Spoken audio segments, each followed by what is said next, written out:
meteorologist Ryan Weekman here in the WTOL First Alert Weather Center, welcoming you back to our Sunday night weather hangouts. It sure has been a while, hasn't it? Yeah, we took a bit of a hiatus from doing these over the summer months, but now that we're back in the, well, darker ages, as we like to say, kind of with the evenings approaching much sooner, with the sunset now at 5:30. I thought tonight would be a good opportunity to kind of kickstart these Sunday night weather hangouts once again. It's kind of a time to forget about the green screen and the formalities of the TV and kind of just get our geek on. We can talk about anything that we want. Typically, I'll go over the forecast, what we have in store the next few days, and kind of open it up to some questions this week. No doubt, if you've seen on the First Alert Weather app, you looked ahead to the 10-day forecast. You saw there's a big warm-up in store this week. Or if you're watching the 6 o'clock show, it was one of the big things that we highlighted. We have several days in the 70s on the way for us. So this starts, we're going to try and do this every Sunday night at 8 p.m. And we'll also do them if there's going to be a big weather event, a big snowstorm, a lot of rain, something that might be going on. It's a good opportunity to kind of open things up and hopefully give you a chance to see kind of behind the scenes what our thoughts are and open it up for questions directly for you. We'll try to do these in different formats. Google Plus has been very successful in the past, but we'll see. Maybe we'll end up on Periscope or other places sometime in the future. So let's hop into this, and we'll start talking about the forecast for the next few days. Let's just hop over. This is one of the things that I love about using these Google Plus page, or if you're watching on YouTube, I get a chance to do this. I can screenshot what's going on my page. So here's my home Google Plus page. That's how I'm running this right now.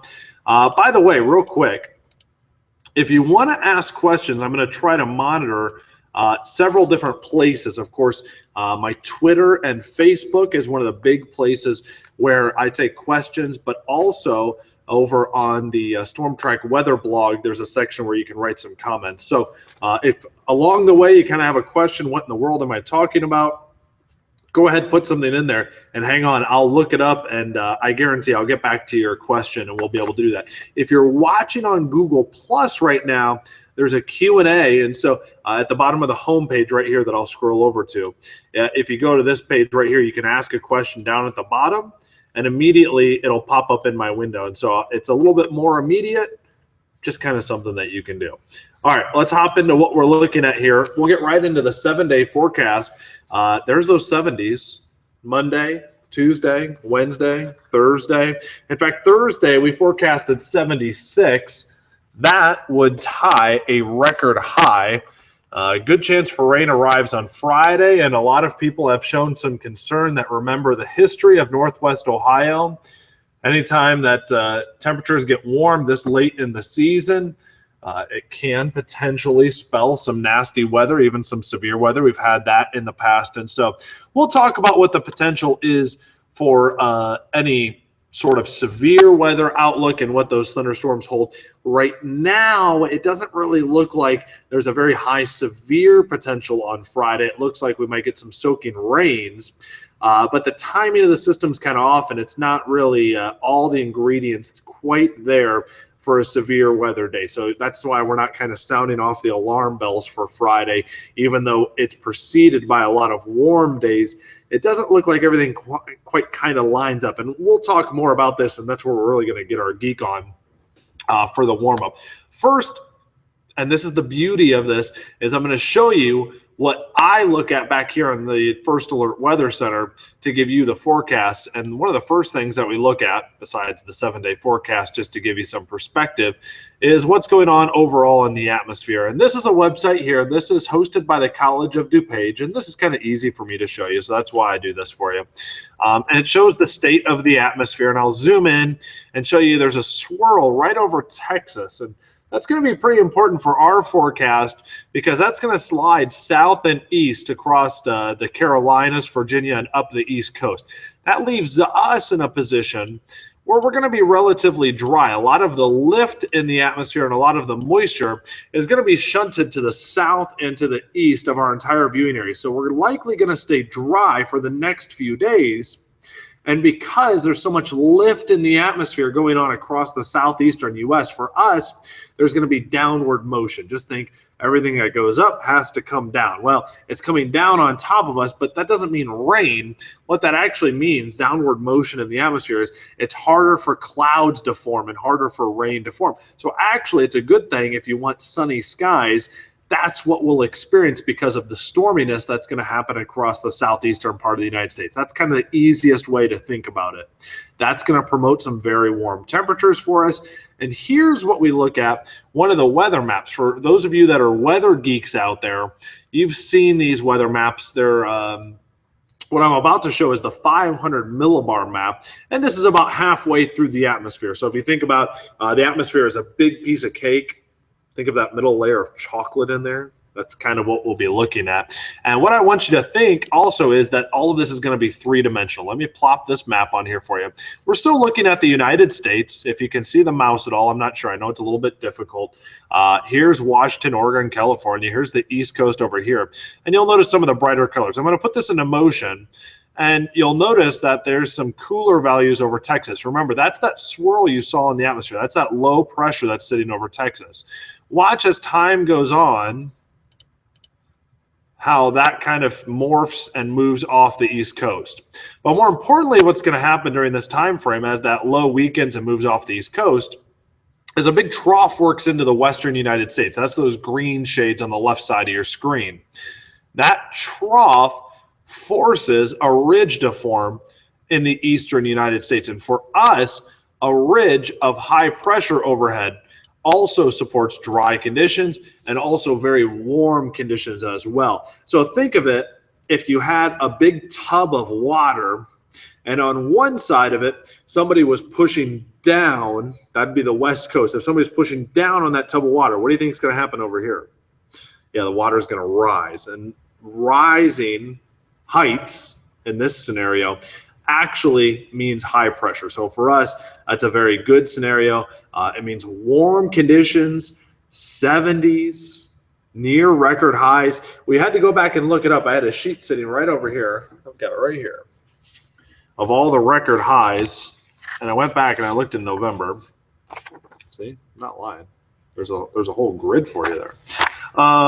Toledo on the 5th, which I believe that would be on Thursday, the record high is 76. That was set back in 1978. And if you're curious if we've ever hit 80 degrees, the day before that in 2003, so November 4th in 2003, that was a day that we hit 80 degrees. So pretty impressive heat is what we've seen before, and what we will continue to see, the potential of 70 on Monday and 75 by Wednesday and Thursday. So something to watch out for.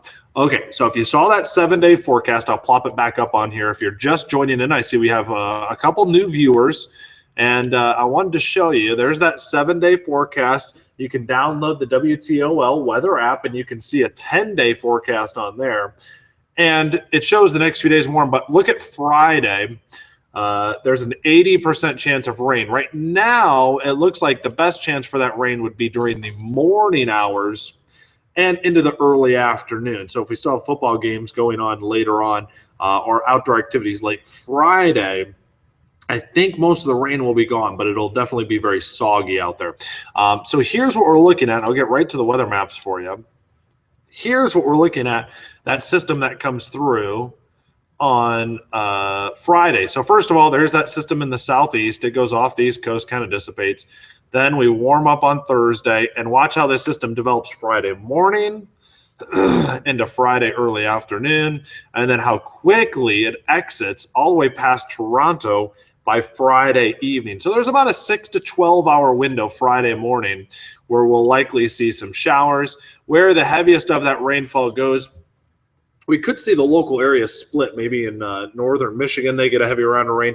Down by Cincinnati, they get a heavy round of rain. But we're still sitting in a pretty favorable area of lift in the atmosphere. So I think there's a pretty good shot that we'll still see some storms or at least some rainfall and some very windy conditions Thursday into Friday. And Thursday night will be very warm. Lows will likely only be near 60 degrees. Thursday. So you wake up Friday, it'll likely be raining. It'll also be very mild out there. Certainly not feeling like November. Okay, so one of the big questions that I had when I said we were talking about a warm-up is a lot of folks went back to some warm days that we've had in November's past, most notably the Veterans Day tornado outbreak back in 2002. And understandably, you've got some great memories out there, and you think, uh-oh, warm days in November, this isn't good. That could mean the potential for some severe weather. I don't think right now that's the case from studying the way that this system is lining up. It's not the same type of system as what came through on November 10th in 2002. So I want to go back. For those of you that remember this day, you probably remember it more as the Van Wert tornado. This is the tornado that went through Van Wert, took out the movie theater in town there. The manager was very wise, got people out of the theater, saved many lives. Tiffin, this was another big night for you, and I believe Port Clinton also, you had a tornado this evening as well. So just for memory's sake, I want to go back because through the SPC, that would be the Storm Prediction Center, they highlight and they go back over all of these events, and you can still see all of the red dots, and those would be tornadoes. There was 93 reports of tornadoes across the United States on this day. And wind damage reports, there was over 300 of them. So this was a very significant day. And you can go back through what's cool on this page and see some of the tornado watches that were issued. Here's one, Southwest and Central Ohio watch that was issued. Northwest Ohio. So the first severe thunderstorm watch for Northwest Ohio on this day was issued at 1:40 p.m. Still not really highlighting the potential for any tornadoes or anything. This was a day that caught many meteorologists off guard, both mainly on a national level here. But I wanted to show you, because many of you were mentioning, well, last time we had 70s, or when we've had 70s in November, it can mean bad weather.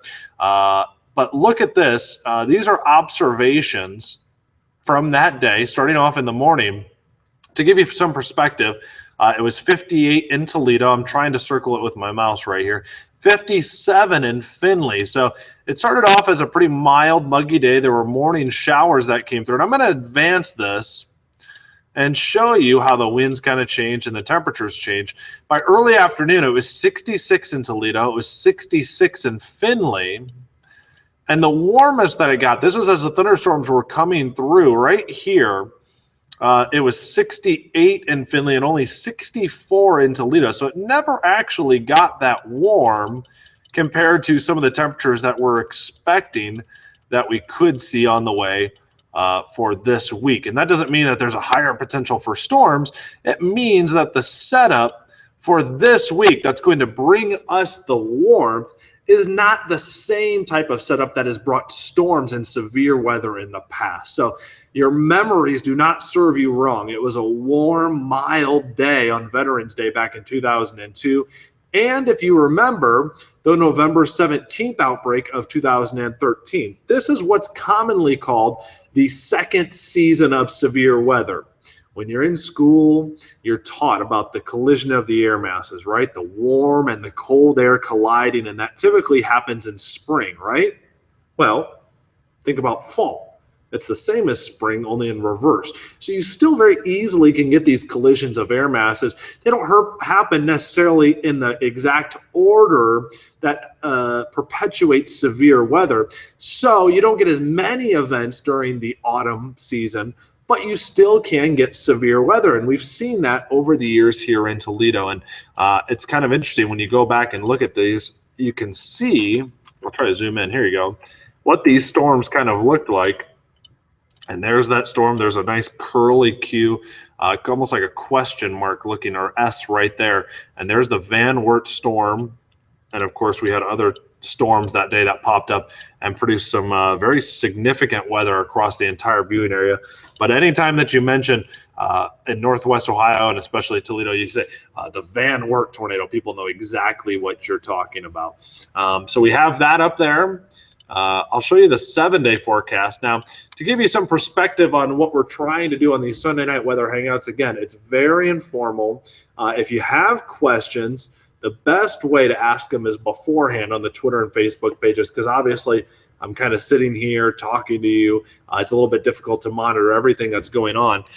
We try to do that, but if you have questions, go ahead and ask them, and we'll try to get to them. So right now is a good chance. There you go. There's your 7-day forecast. Let's see. Do we have it up? Let's pop it up for you.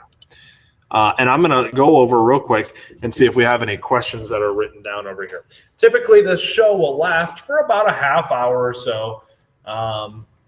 And that gives us enough time to go over things. Sometimes it'll be a little bit more. Sometimes it'll be a little bit less for us. So it just kind of depends on exactly how many questions we get and how busy that the weather is. Even though there's a lot going on this week in the sense that it's going to be very warm and there's a very active, I guess, a very active lookout for the next week or so, in the sense that it's going to be very warm, there's not necessarily a big snow or a big rain coming our way. So that makes this talk a little bit shorter than what they'll be otherwise during certain other times of the season. Okay, here's a good example for you. You ask a question, you can get an answer. Logan asked, what's the early outlook for the type of winter that we're going to have? I kind of alluded to this on Facebook or on Twitter as well. We were having a good conversation with some of the followers over there.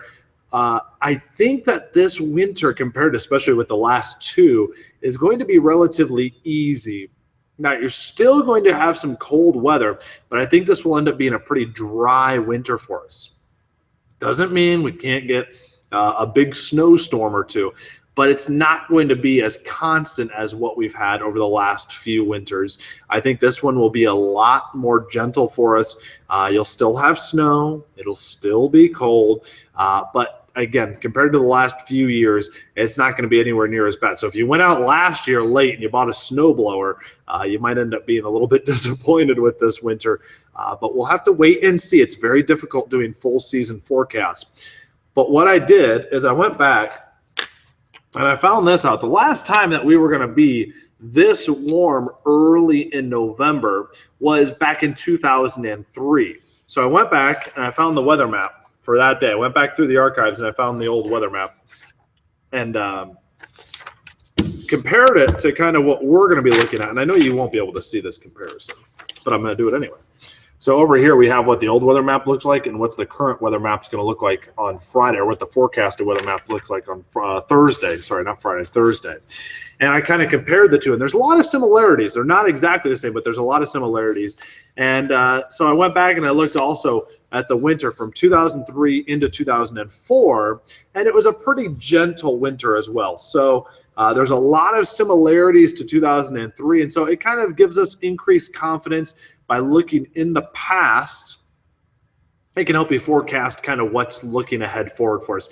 So with the strong El Nino that we have, yes, that does play a part in our forecast long term, only because it's such a strong El Nino. When it's not a very strong El Nino or La Nina, it's kind of difficult to say if it'll have impacts all the way from the Pacific Ocean to the Great Lakes. But in this case, it looks like it will, and we're likely looking at a slightly warmer and a drier year ahead. So keep in mind, it can still be cold for a few days, but likely you won't have the long stretch. Think about this. In February, this past February, we didn't get above freezing the entire month. That's simply incredible. Last time, when we looked back at 2003, we still had some cold weather. It got as cold that year as 5 below zero. So you can still have some very cold outbreaks, but they likely won't last as long for us. So, Logan, I hope that answers your question. And I want to double check some of the other pages real quick to make sure that we don't have any other questions as well. Again, if you're watching on the Storm Track First Alert weather app, you can try to ask some questions over on social media, on Twitter, on Facebook. You can follow me over there. And of course, if you're watching on Google Plus, that one's by far the easiest to ask. And I'll see your questions and I'll get to those as well. So just kind of fun, something that we're going to start doing every Sunday night. We're going to get back into this and try to have some fun. So if you carve out some time during your Sunday evenings, we're going to do this at 8 o'clock. We'll also do these weather hangouts if the weather looks a little bit nasty on our alert days as well. We'll try to do them a little bit more often to give you a heads up on when that weather is going to be a little bit more disruptive for you. So from here in the First Alert Weather Center, I didn't give you a tour tonight, did I? There you go. Pretty quiet. Look at all our weather notes that we have. Pretty quiet evening here, but we've got some graphics to work on. We're going to go back and crunch some more numbers as well, and we'll get you the very latest forecast, I believe, after the World Series showing up on Fox. I see it over there. They're getting ready for the first pitch, or yep, getting ready for the first pitch right now, and I'll see you over on WTOL right at 11 p.m. So I hope you have a great rest of your night. We'll see you later on.